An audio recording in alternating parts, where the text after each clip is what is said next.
Hi everyone. Got an F450 2004, late 2004 6-liter. Just did a head gasket job on it. Everything went normal. Got it back together, turned over by hand easily. Went to start it and cranked and fired for about a second and died, and next crank sounded like low compression on several cylinders. Dug into it a little bit trying to figure it out, started pulling glow plugs, and here's what we found.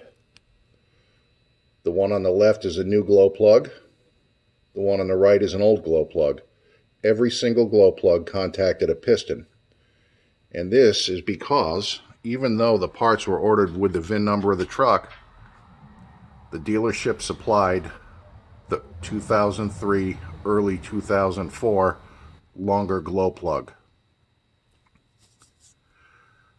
So now the cab's going to come up again, heads are going to come off again. Had a compression reading as low as 170 on it, stopped at that point, made the decision that it's got to come apart. And looking through the injector holes with inspection camera, can definitely see damage on the pistons. Might see a crack in one of them, not quite sure yet, but I'm going to get it torn down and continue where we left off here. And boom, just like magic, the cab is up in the air again. So time to start taking all the peripheral stuff off the engine, get the heads off, and catch up with you then. Alright, so lifted the heads off this morning. I was going to do a video of the cab lift, but there's already so many of them out there that are good that it just seemed kind of pointless. But pulled the heads off, and as I thought, every piston, see if I can get focused in here, has a ding in it from the glow plug tip, the element of it. They were all bent and smashed, and no chunks missing, but they all look the same. There was some evidence that made me think maybe the pistons were getting a little too close to the heads. Thought maybe the block had been decked at some point in the past, but it doesn't seem to be. The protrusion spec is a little over 35 thousandths, so with a feeler gauge I checked up against each piston from the block, and I can feel that the piston is definitely less than 35 thousandths above the block, so that's in spec. Next step's going to be to get a parallel, check the block, make sure it's flat again, and go from there. Alright, so getting back to it now. Just got the heads back from the machine shop, went in and took all the little burrs off where the glow plugs made contact with the pistons. Did that with some fine emery cloth. The machinist agreed that that would more than likely be just fine, so that's what I did. Went over the deck surface again with a plastic blade, wiped it down 3 times with mineral spirits, going to follow it up with a wipe down with xylene, hit it with a tack cloth, get rid of any residual dirt, lint, etc., and pop the head gasket on in the head. Alright, so as I get ready to set the heads on, I've got the crankshaft clock, so the dowel pin I've got marked there in yellows at the 6 o'clock position. That keeps all the pistons so that they're below deck height. You can see all the pistons on this side below deck height. The other side looks pretty much the same, and the reason you want that is when you tighten down the rocker fulcrums, the hydraulic lifters need to compress a little bit. They're self-adjusting, and when you take the pressure off them, they extend fully. If you got a piston near the surface or protruding above the surface, these do protrude. As you tighten down the rocker fulcrum, you can pull a valve down onto a piston because the lifters don't collapse down and adjust fast enough. So clocking the engine with that dowel pin at the 6 o'clock position prevents that from happening. On the 7.3s, you could get away without clocking the engine because the lifter fulcrums were separate. You didn't torque them down with the head bolts. On the 6 liters, that rocker fulcrum is held by the head bolt. So to torque the head, you're also torquing the fulcrum. You have no choice but to pull those down. Okay, so in preparation for putting the head gasket on the block, I've got a Mighty Vac brake bleeder that doubles as a fluid sucker. I've already gone and sucked all the residual oil out of the holes for the studs. This engine's getting studded, so it's not as critical if you're putting studs in, but I'm going to get the rest of the fluid out with these little cotton swabs. These things come in real handy. When you're doing studs, you're not so concerned about hydrolocking the bolts and getting a false torque. I'm more worried about it forcing oil up as the studs go in and it getting between the gasket and the deck. You want the deck clean. You don't want any fluids, any oil, any grit, dust, dirt, lint, anything on there. It can affect the sealing of the gasket. Same with the push rods. When you set them in, wipe them down first so it doesn't scrape oil off on the hole in the head gasket and let it run between the gasket and the head. Cleanliness is key on this job. When you get the cylinder head gasket kit from the dealership, they come with dowels. There's two different sizes. It depends on the dowel size in the head, whether it's 18 or 21, because the gaskets are 22 rather. The gaskets are 22. So if you have the 18 millimeter holes in the head, you use the stepped one. If they're 22 in the head, you use the smooth one. These are 18. We'll be using the stepped ones. It comes with a new standpipe wrapped up in the corrosion inhibiting paper, and it comes with a set of head bolts. So we'll put the new dowels in. Next, we'll set the head gasket on there. Handle the gasket by the edges. Try to keep everything you can off the sealing surfaces. They'll only go on and line up one way. Set them over the pins. If they're on the wrong way, the holes won't line up. And like I said, the heads just came back from the machine shop. It got a valve job done on it because of the carbon on the stems. When they decked them, they cleaned them, put them in the solvent, and working theory is that the solvent loosened all the carbon on those valve stems. When we tried to start the engine, the carbon shifted, hung the valves up. It was cylinder 7. These two intakes contacted the piston, bent a push rod. We think they probably hung open, got slapped back by the piston. The push rod probably bent trying to open them. Got them part way and gave up the ghost, but you can see all the markings on there. I won't even pretend to know what they mean because I'm not a machinist. All right, I got the headset in place. Couldn't film that. Anyhow, it's time to set the rocker box in place, but before I even do that, I tape off the intake ports. I don't want anything to drop in there. I know nothing's in there now, but when I peel it off to put the intake on, I'll put an inspection camera in there anyhow just to verify it. I've wiped off the steel bushings that provide the clamping force to the head. Make sure there's no grit on them. Gasket's been replaced because every time you take one of these off, if you use the old gasket, it leaks. And if it leaks, guess what you got to loosen to change the gasket? Yep, head bolts. So you got to do the head gasket again. And being that this is the second time I've had these heads off this truck without it leaving the shop, no thanks. All right, note that for the rocker box, there are alignment tubes. They line up with the head. Make sure they drop in. Set the rocker box on, wiggle it, feel them drop in, check, make sure the gap is gone. If you tighten down the bolts, and I've done it before, this will crush. It's very thin. Got to take it off, get a new new pin and put it in there. It's not a major thing, but it is rather an inconvenience. All right, the rocker box is set on. Gap between the rocker box and head is even from the top to the bottom. Pins are seated, so we can go ahead and throw a couple bolts in that just to hold it in place. And again, depending on the year, it's going to determine how many bolts hold the rocker box in place. Could be up to 8. All right, so previously I cleaned the old oil out of the holes. These were installed once. They've got a light coat of oil on the threads. When they're dry, just a drop or two of oil is all it takes.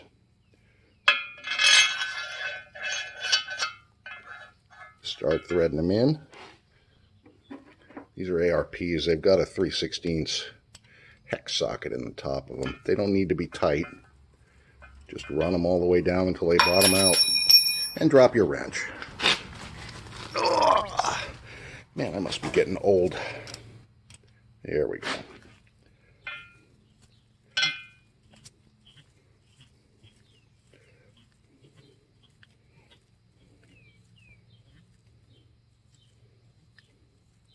Just until you feel it bottom, that's it. That's all you got to do.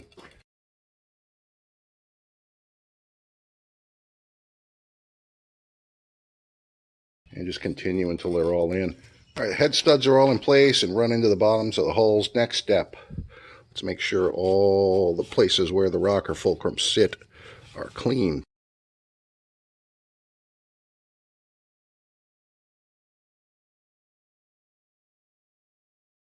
Next thing to go in will be the push rods. All right, so I got one brand new push rod going in to replace the number 7 intake. which is sort of pretzeled.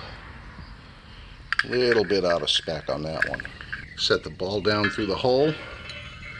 The gasket has a hole in it that lines up with it. Slides in, just make sure it drops in. Alright, all the push rods are in. Time to put the valve bridges on. A new one, doesn't really matter which way it goes on, whether the slotted hole is up or down. If they're going back on an engine they've been used, try to put them back on the way they came off. They've worn in, it'll minimize new wear. Obviously they go intake to intake, exhaust to exhaust. You do it the other way, you're going to have a big boom. Got all the rocker bridges on. Next step is the rocker fulcrums. They sit back on there, put them back where they came from. That's pretty much true with all these valvetrain components, whether it be push rods or... Book says to tighten this bolt down before the head bolt on all of them. Alright, so all the rocker fulcrums are in place, push rods are in, rocker bridges are on. Got the bolts all started, but before tightening down any of the rocker fulcrum bolts, book says to tighten the 3 center upper bolts, the M8s at the top of the heads. Just tighten them up by hand, just till they're snug. And what that does is, if a cam lobe is pushing up on the lifters, it keeps it from lifting the head as you tighten down the fulcrum bolts.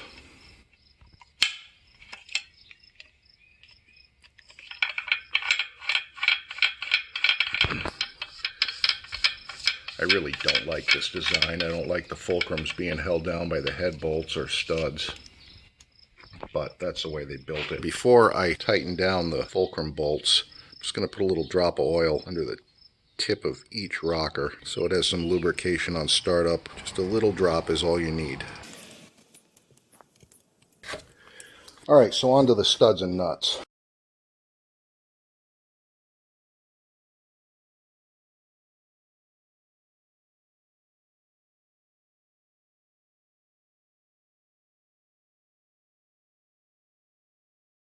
Alright, so those are all torqued down. If you use factory fasteners, follow the sequence and specs in the book. If you order studs, use their sequence, use their values, because they've engineered this. I'm going to put the glow plugs in, pop it down into the bore. The torque spec on them is 168 inch-pounds. That's it. It's pretty light torque. I'll repeat it for the other 3, and then we'll drop the injectors in. Dropping them in, I usually just keep my thumb on the head of the bolt to hold the bracket or the hold down onto it.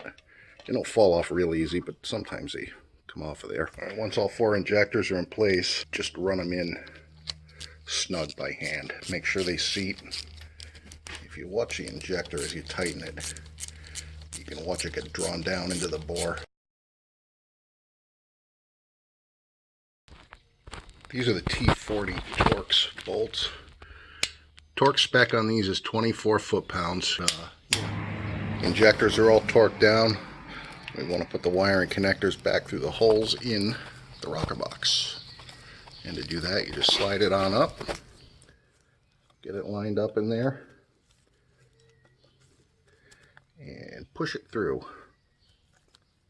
The locking tab should be toward you and away from you. So here and here, not left and right. If you're in a salt corrosive environment, you may find some corrosion in here. Give it a little clean up with a wire brush or a piece of fine emery paper, and it makes this job a lot easier. Okay, high pressure oil rail time. Don't reseal these nipple ball tubes. They leak every time it's done. All right, flipped it over, line it up. You can look through the bolt holes, get it basically in line. You feel the tubes start to seat in the injectors. Give a little rock and some pressure, and it'll drop right on. So we'll put the bolts in, torque them down. There's a sequence for that. Then we'll go ahead and put the standpipe in. All right, it's time to install the new standpipe. Before it goes in, some oil on the O-rings. Every time you get an O-ring, dry one, oil it. Helps keep it from tearing, helps everything go together easier. Don't be afraid to put it on.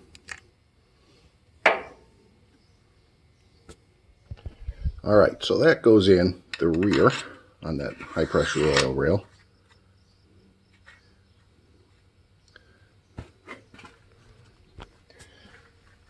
And that is 12 millimeter hex and gets torqued to 60 foot.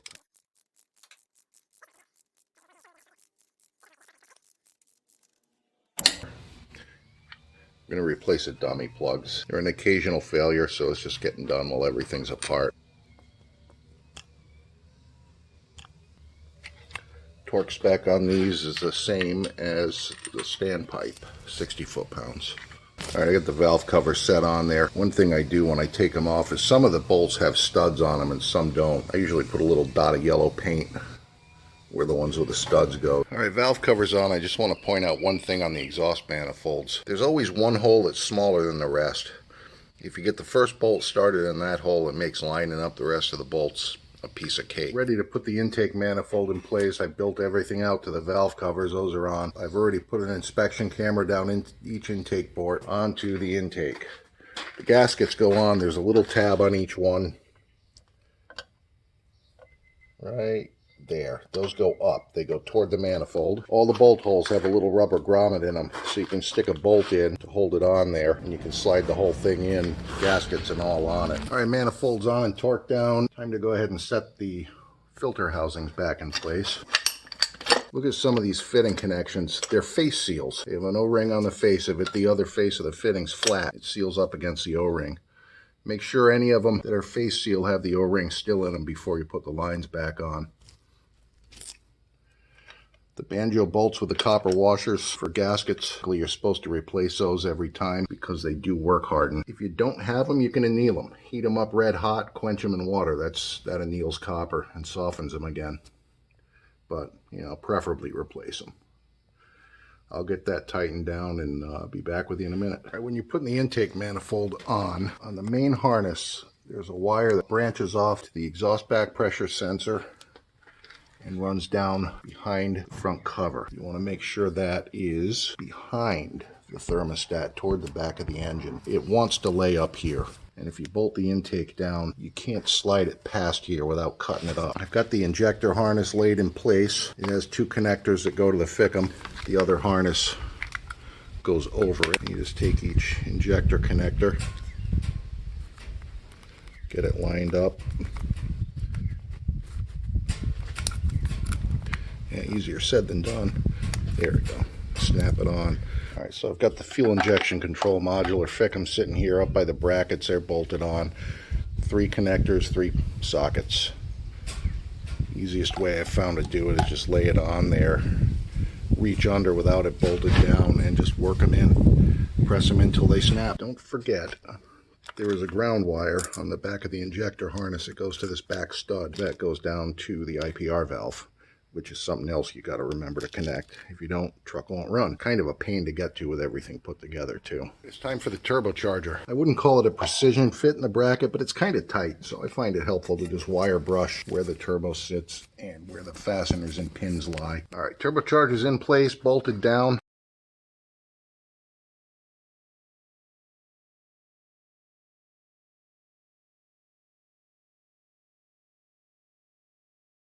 And I'll move on to the Y pipe. Alright, the Y pipe is set in place. Drop the down pipe off of the block and set it back up and lined it up. There's a little hook on there that hangs over. It makes it easier to line it up to get the clamp on. Now, when you're putting the clamps on, this one tells you where it lines up because the split in the clamp lines up with the little hanger. But keep in mind, when you put the other clamps on, you might have to take this turbocharger out with the cab on. So you want to try to line it up so that the clamps, the bolts on them, face in a direction where you can get to them.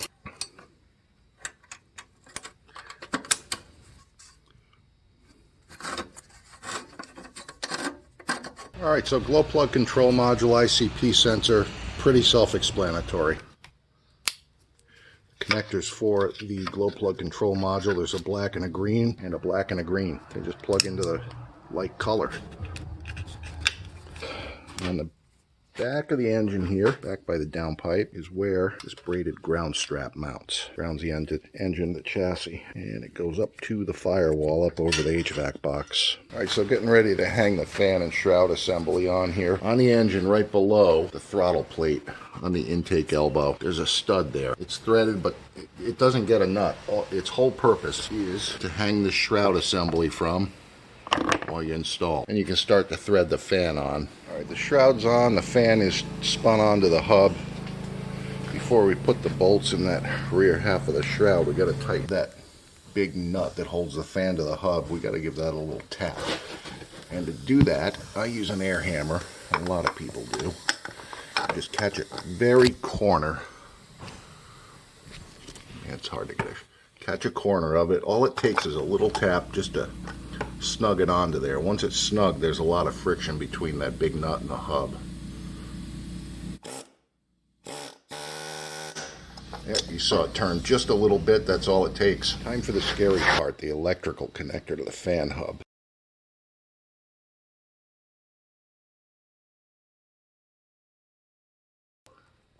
Make sure the notch is under there. And it just tips down and locks in.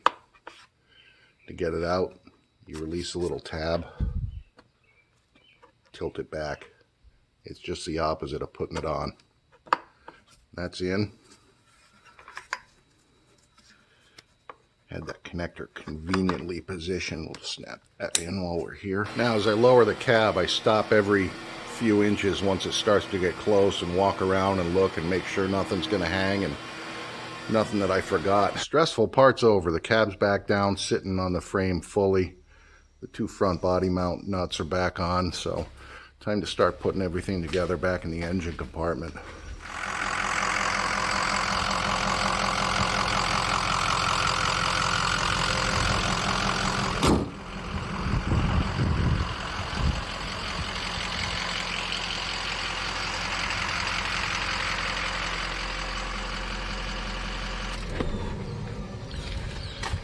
Road test is done. That ends this saga of this 6-liter. It was one of those things that didn't quite go as planned, but it's done. The truck runs great. Thanks for watching. Please like and subscribe. Thank you.